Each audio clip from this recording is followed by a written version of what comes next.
that any sort of language skills I try to show off will just come out as Japanese at this moment, which would not be helpful for any of us.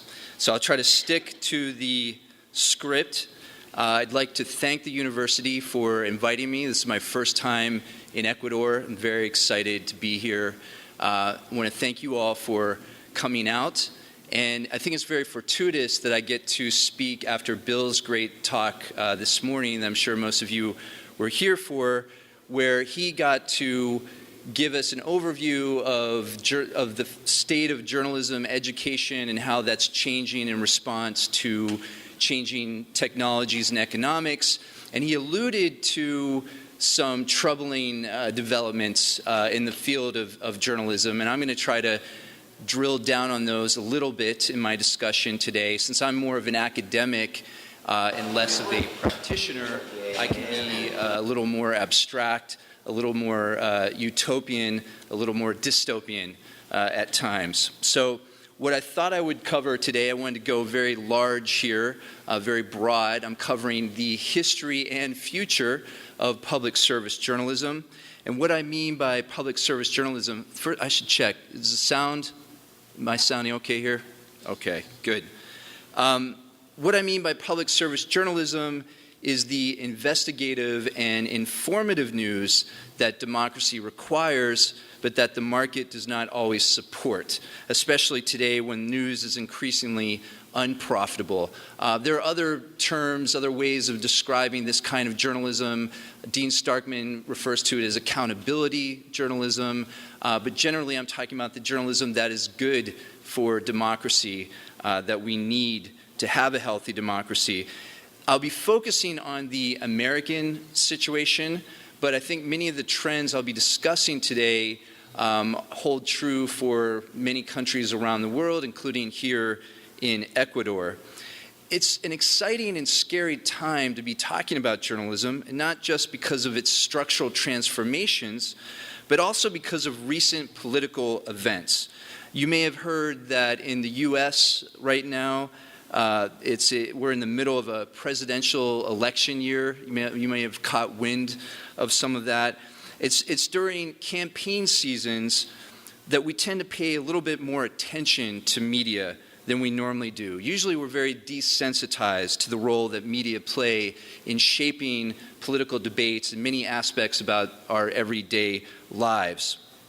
We all learn in school that democratic society requires a healthy press system, but we rarely step back to think about whether media are living up to these expectations. Election seasons are good opportunities to assess the health of our media system.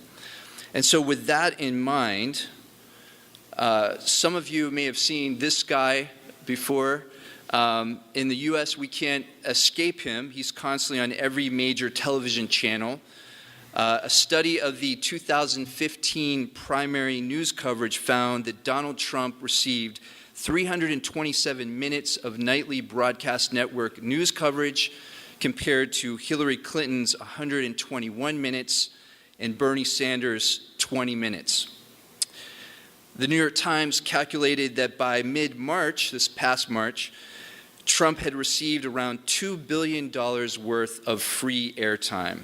And now that he's the presumed Republican nominee for president, he's become even more ubiquitous in the news. So we may wonder why the American news media have been so obsessed with Donald Trump. And a major factor is that Trump is pure gold for media finances. He keeps ratings high and ad sales strong. And because conflict sells, controversy keeps our eyes glued to the screens. The CEO of CBS, when asked, Les Moonves, when asked about their constant Trump coverage, infamously said, "It may not be good for America, but it's damn good for CBS." Damn good for CBS. That might be the title of my next book. So in my talk today, I want to consider why a media system might behave in ways that are bad for democracy. And in light of the ongoing journalism crisis, I want us to think about how the media might be better designed so that they are good for democracy, so that they provide public service journalism and not just sensationalistic commercial fare, whether it be shouting heads on TV or clickbait online. And this analysis requires a structural and historical approach to media. A lot of media criticism looks at individual failures by specific journalists or news organizations, but rarely do we look at the structural reasons for why a media system operates in a particular way.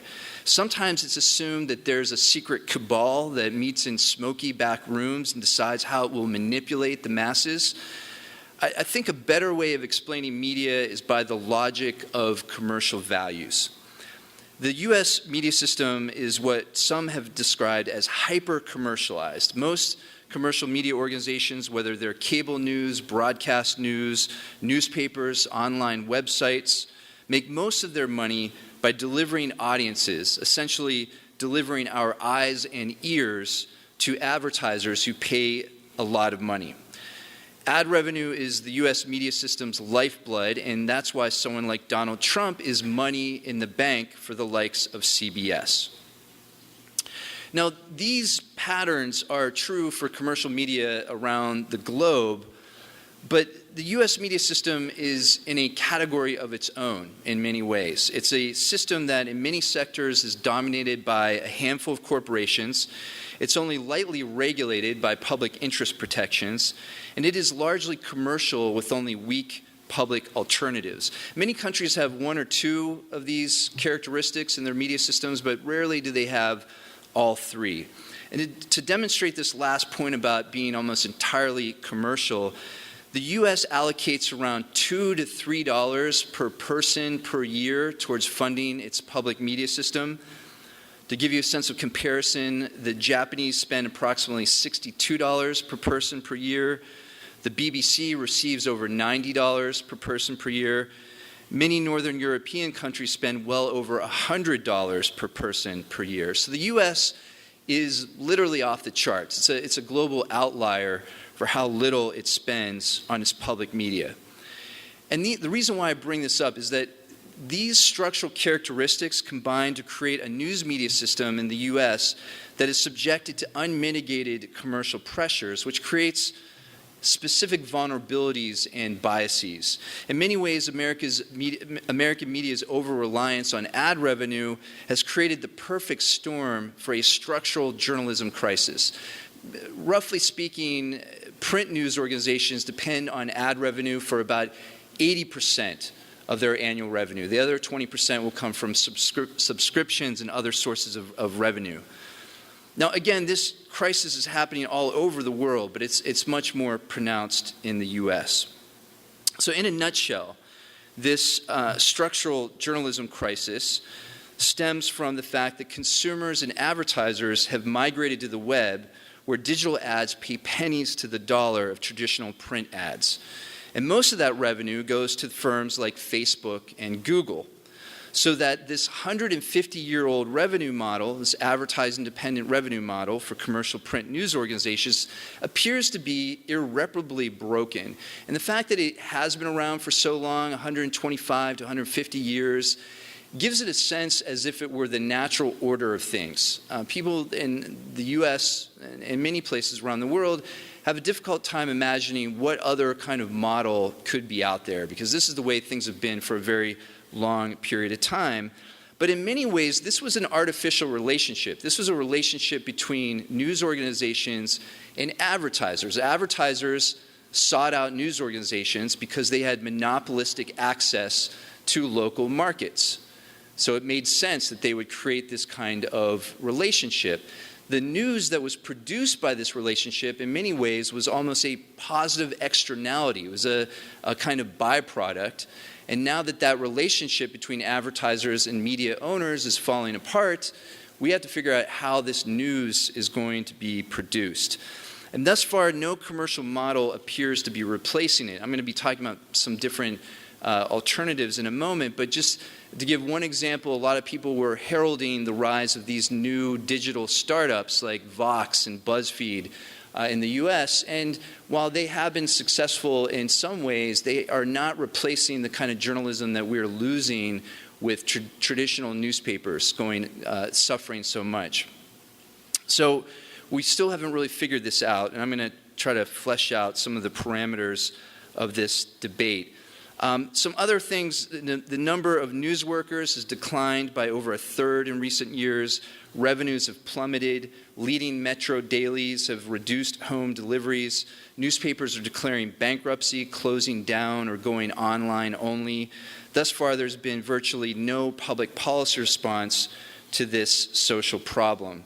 I'm going to show you, I could just bombard you with these kinds of graphs that all kind of go down like this, whether we're talking about revenue or number of journalists. This one's from the Newspaper Association of America based on data from 2012. It's only gotten much worse since then. In fact, the Pew Research Center, which every year puts out this report on the state of the news media, just came out with their 2016 report based on last year's data. This came out less than 2 weeks ago. It is strikingly dire, and I'm just going to quote one bit from it. They say, though the industry has been struggling for some time, 2015 was perhaps the worst year for newspapers since the Great Recession and its immediate aftermath. Daily circulation fell by 7%, the most since 2010, while advertising revenue at publicly traded newspapers fell by 8%, the most since 2009. At the same time, newsroom staffing fell by a further 10% in 2014. This is the last year that we have data available. And the executive summary of this report concludes with the following. This accelerating decline suggests the industry may be past its point of no return. For the Pew Research Center to say that, I think, speaks volumes about the state of the newspaper industry and journalism writ large in the United States. They tend to find some things to be hopeful about, but this last report was very depressing. Now, why should we care about this? And I want to, it's probably obvious already that I'm speaking from a point of view that tries to take into consideration that journalism is important for democracy and that this is something that all of society needs to be concerned about. And some of the specific problems that we're facing with degraded journalism, one of the things that we're seeing that as news organizations cut costs and chase ever diminishing revenues, you see the rise of things like invasive and deceptive advertising, native advertising, which is a kind of advertising that blurs the distinction between news content and advertising content. And research shows that readers are often unclear, are often actually deceived by this, even though in small print it will say that it's sponsored content. Behavioral tracking. This is research that I've done with a colleague that shows that news organizations are among the worst culprits in terms of exposing their readers online to third-party advertisers and data brokers. This is a big problem, a big violation of privacy. Now, it's almost that in many ways where once you had advertising-supported journalism, increasingly you have journalism-supported advertising. And even though with the rise of ad blockers, we're going to see more and more problems with advertising, I don't think these social problems are going away anytime soon. Another concern is the casualization of journalistic labor, which is just a fancy way of saying that not only do we have fewer journalistic jobs, but those jobs tend to be paid less, have fewer benefits. You may have heard of this phrase, the starving artist. I think we'll probably start hearing about the starving journalist before long. This is definitely an area of concern. And then finally, what's sometimes referred to as the rise of news deserts. Particular kinds of journalism are disappearing, especially news coverage of local events. The number of journalists in the United States that cover state governments has been decimated in recent years. So in many states, there's almost no journalists covering what their state governments are doing. Also, DC bureaus, international bureaus, these are being dismantled. You actually have an increase in DC-based reporters as of late, but most of those reporters are working for niche outlets, and you have to pay a lot of money to get that information. So for society writ large, there isn't as much coverage of their nation's capital. Now, Some of these patterns that I'm talking about have been around at least for a few years, at least since the Great Recession. In 2009 is really when the journalism crisis blew up. And a book that my co-editor Robert McChesney and I put out that tried to capture the range of debate, as the very cheery title, Will the Last Reporter Please Turn Out the Lights? We were really trying to capture the range of the debate about how we should respond to this journalism crisis. In many ways, it hasn't changed too much. I think that the potential solutions, sort of schools of thinking about what we should do about the journalism crisis, still break down into these 4 areas, although I'm going to add a 5th in a moment. Paywalls, many of you probably know what that is, but basically these online subscription mechanisms where you have to pay to read online news. Some news organizations like the New York Times have what are called metered paywalls, so that you're able to read a few stories for free and then you have to start paying. There's been some successful models. The Wall Street Journal has a long-standing paywall. But by and large, this hasn't really been the industry's salvation. It stemmed the bleeding for a number of years, but it hasn't really, especially for mid-sized newspapers, it hasn't really been a viable model. Second area, citizen journalism or just relying on social media. In some ways, we don't hear about this as often as we did back in 2009. At the beginning of the journalism crisis, you heard a lot of people say, well, we have Twitter now, so everyone can be a journalist. We don't need institutions. We don't need these dinosaurs. We need these old dinosaurs to go away. Now, of course, social media is becoming, by default, the main news outlet for younger people in particular, and that's going to be a major problem going forward. This third area, nonprofit and foundation-supported models, this is a very compelling model. I think we're starting to see this happen more often in the States, if for no other reason, just out of desperation. We just saw that recently in Philadelphia, where the newspapers there all felt the major newspapers are now owned by this nonprofit, and they're trying to work out a hybrid model where the newspapers are still for-profit, but they're owned by a nonprofit entity. It's still very experimental at this stage. You have other news organizations like ProPublica that's largely foundation supported. You have smaller groups like MinPost and the Voice of San Diego that often have a range of revenue sources, including foundations. But although this is a very intriguing model, all the calculations that I have seen suggest that there simply isn't enough money in the philanthropic community to save all newspapers. This is not a systemic fix. It might save a newspaper here and there, but it's not going to salvage the entire industry. A 5th model that I might slip in here is something I refer to as the benevolent billionaire model. This is where a rich and powerful person may step in and buy a struggling newspaper, because even though newspapers have been largely devalued, they are still politically valuable. And of course, you might imagine that not all benevolent billionaires, or rather not all billionaires are benevolent.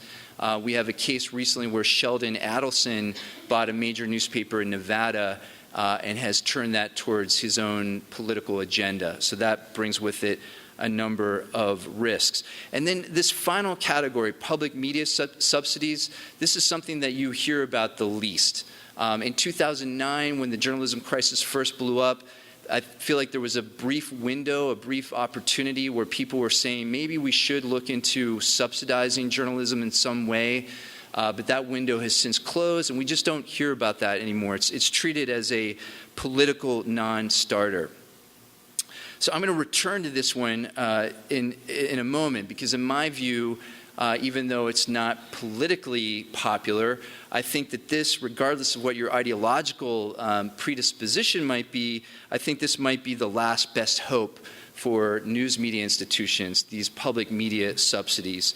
But before we can figure out how to address the journalism crisis, I think we need to step back and think about historically how the American media system became so commercialized. And this is where I'm going to veer into history just for a few moments to figure out why Americans are predisposed to let the market in many ways drive journalism into the ground, and figure out why that is. So my recent research tries to get at these historical and ideological roots of this American exceptionalism. And I had a hunch that this didn't happen entirely democratically. Here I'm going to talk very briefly about my book that came out last year, which gives us a history of the American media system. And in particular, it focuses on one critical moment when the American media system could have taken another path. Because as I dug deeper into the archives, it seemed that a big part of the answer to why the U.S. ended up with such a hyper-commercial media system traces back to a cluster of policy debates in the 1940s. And I argue that this was a critical juncture when social, technological, and political turmoil ushered in radical ideas and activist interventions that you would not see during less tumultuous times. Typically, during these moments, policy decisions can have a profound effect on how a media system develops. And knowing this history is crucial because once we see that the current system was not inevitable, that there were other options, other roads not taken, we can begin to imagine that a very different media system was and still is possible. So in the 1940s, you see major media institutions undergoing tremendous change. For example, the newspaper industry experienced a structural crisis with some parallels to the ones we're experiencing today. Technological change included FM radio, television just around the corner. America was not yet in thrall to Cold War politics, and though the more radical edge of the New Deal had tapered off, social movements continued to ascend. At this time, you had this New Deal project that was kind of a social democratic movement in the United States. It's probably the most social democratic point that we've ever had in our history. And in many ways, the New Deal, which is the name of this project, had its last stand around media reform. The 1940s also witnessed a surge in media criticism. Much of it sounds very familiar to us today, including concerns about excessive advertising, excessive commercialism, misrepresentations of marginalized people and ideas, lack of minority-owned media, media concentration, and a loss of local journalism. I'm not going to talk as much about broadcast media at this point. I'm mostly focusing on the history of print media, but around radio in particular, there was a big turning point in the US where they tried to have more of a public-oriented system. They tried to fight against excessive advertising. They tried to break up media monopolies. In fact, the Federal Communications Commission, which is the leading regulatory agency in the US over broadcast media, actually broke up NBC, which is one of our largest media corporations, broke it into two. This is so far beyond comprehension today in the United States that this is what regulators were doing in the 1940s. I should say, and I won't leave you in suspense, that these efforts were not successful to try to change the media system in the U.S., and they largely were not successful because they were accused of being socialists. This was during the period of the anti-communist hysteria, which did take off in the mid to late 1940s, and many of the things that they tried to do were dismissed as being part of this socialistic plot. And so they were not able to reform the system in the ways they had hoped to. Within this context of growing media criticism, you had what was called the Commission on Freedom of the Press. If you look very closely here, one person looks different from everyone else. These were all upper-class white men. Most of them were Ivy League trained. Leading intellectuals in the U.S. in the 1940s. The one woman in the picture, Ruth Inglis, was actually not, even though she did much of the work of the commission, she was not considered a full-fledged commissioner. And these intellectuals were tasked with trying to figure out what is freedom of the press? What is the role of the press in a democratic society? There were a lot of concerns that the press was not living up to its democratic expectations. And this was a real crisis moment for journalism in the U.S. in the 40s. And this commission was meant to figure out once and for all what are the responsibilities of the press. The commission was better known as the Hutchins Commission. And I only know this because I've slogged through thousands and thousands of documents from their unpublished proceedings, but the commission actually considered initially some fairly radical structural reforms. They considered subsidizing newspapers, especially in one newspaper towns. They considered creating citizen oversight boards so that there would be public accountability. But in the end, once again, these commissioners felt the pressure of the anti-communist hysteria. They were worried they were sounding like socialists, and so they fell back on less controversial recommendations. They fell back on more pro-industry recommendations. And this led to what's known as the social responsibility model of the press.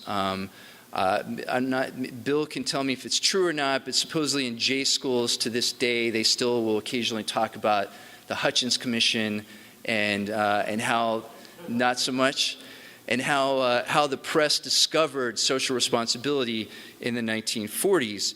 Now, much of this actually became codified a little bit later in the 50s by this book, Four Theories of the Press. It was published in 1956. It's one of the most seminal texts in the field of communication in North America. And this is where they make the argument, looking at the Hutchins Commission, that we went from a libertarian model of the press to a social responsibility model of the press. Now, in my book, I argue, some other people have argued this, that this really wasn't so much of a sea change for the press. It was more of a kind of rebranding process. In many ways, they did not change very much from being a libertarian institution.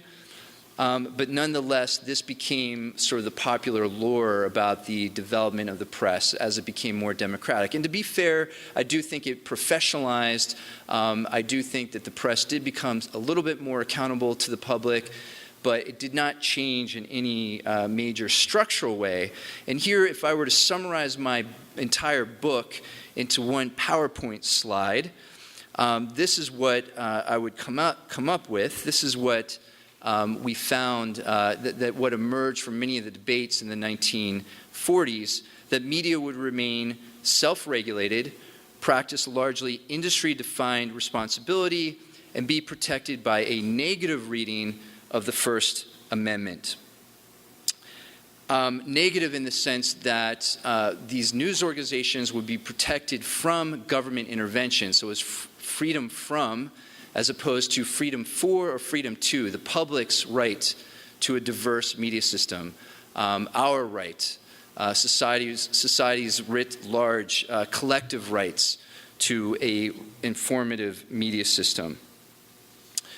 Now, this will bring me to my next book project, another very cheery title, Democracy Without Journalism, where I'm trying to figure out where does this libertarianism come from, how is it reproduced, how is it perpetuated, why has there been almost no policy response to the journalism crisis.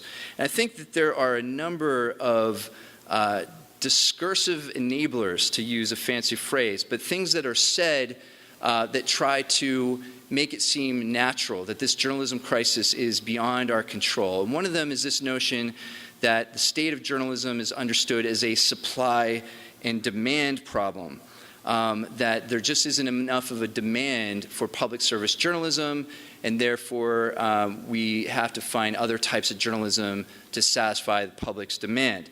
Now, of course, we know that supply and demand in the unfettered free market do not always reflect accurate assessments of social value.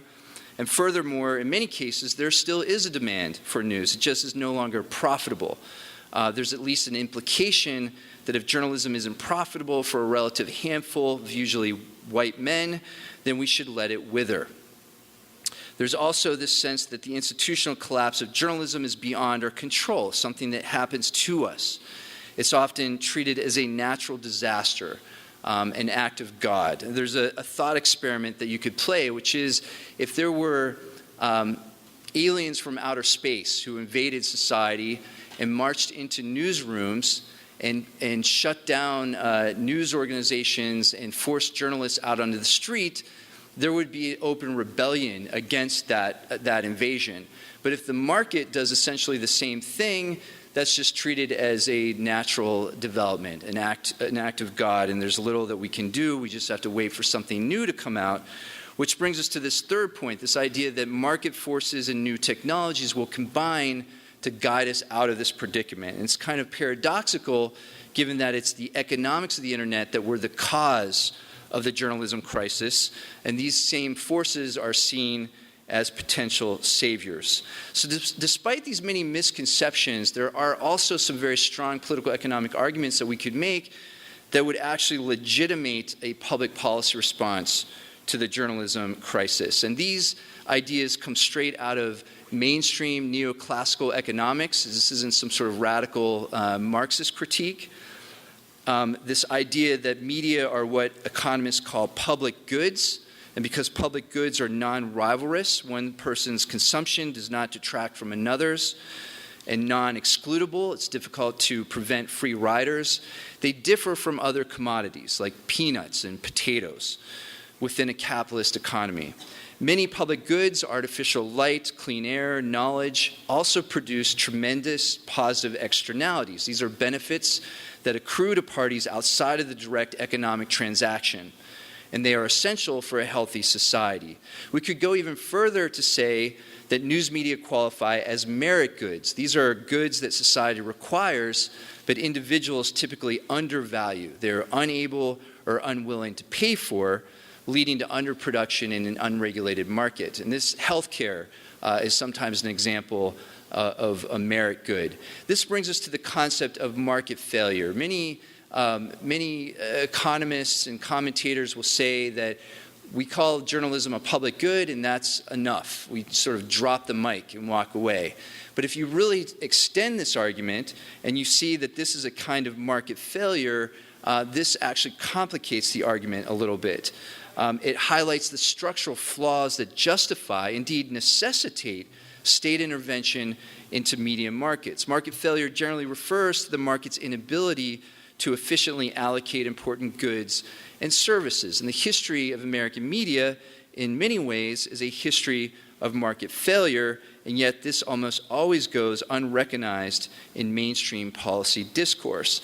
And because media are not just commodities, they're also public goods with positive externalities, the market's failure to provide them is particularly harmful to democracy. And in my book, I go into what I refer to as policy failure and the reasons why this keeps happening, but I'm going to skip over that to get to the key question, which is, what is to be done? My answer is, I don't know, but I have some ideas for particular policy interventions, policy responses that I think could at least help us start to get out of this journalism crisis. I think generally speaking, we need obviously more journalists, more resources put towards journalism, and therefore we need to unhook news media from profit imperatives. We need to remove some of the commercial pressures. This isn't to say, I'm not trying to say that we should not have commercial media. I'm simply advocating that we have more of a mixed system, a structurally diverse system, so that at least sectors of the media system are not completely at the mercy of these fluctuations in the market. Now, oftentimes internet policy and journalism are not in the same sentence, let alone the same paragraph, but we know that the future of journalism is a digital future, and therefore we should assume that people need to have access to digital infrastructure. This is why we need to create, at least in the US in particular, we need to build out more infrastructure. Right now, largely due to the abuses of monopolies, internet service monopolies, we have a fairly atrocious digital divide. Among the democratic world, we have very slow internet services, very expensive services in the US. Roughly a fifth of all households lack access to broadband. So one way of changing that would be to introduce community and municipal-owned broadband services to compete with the monopolies. Also to provide internet subsidies to low-income Americans. But even if we all had access to digital infrastructure, that doesn't solve the news production problem. That doesn't end the journalism crisis. And here is where I would argue that we need to go back to that idea of public media subsidies. We need to find ways to subsidize news media. There are any number of creative ways that we could do this if there were the political will to do so. One of the crazier arguments I make in my book is this idea of leveraging already existing public infrastructure. For example, post offices. I argue that we could make post offices local community media centers. In the U.S., there's a post office on virtually every zip code. Also, public libraries could be part of this infrastructure. And then finally, even though this is one of the least sexy things I could ever talk about, tweaking tax laws to help struggling newspapers transition into low and nonprofit models. Again, I think we're starting to see that, but up until now in the U.S., there have been a lot of problems with the existing tax laws to make that possible. So I'll just conclude by reiterating that none of these reforms can happen until we reframe the debate about journalism and recognize that our news media are public services, not just business commodities. The legacies of these 1940s policy debates that I mentioned continue to straitjacket many of the debates that we have about the future of journalism in the U.S.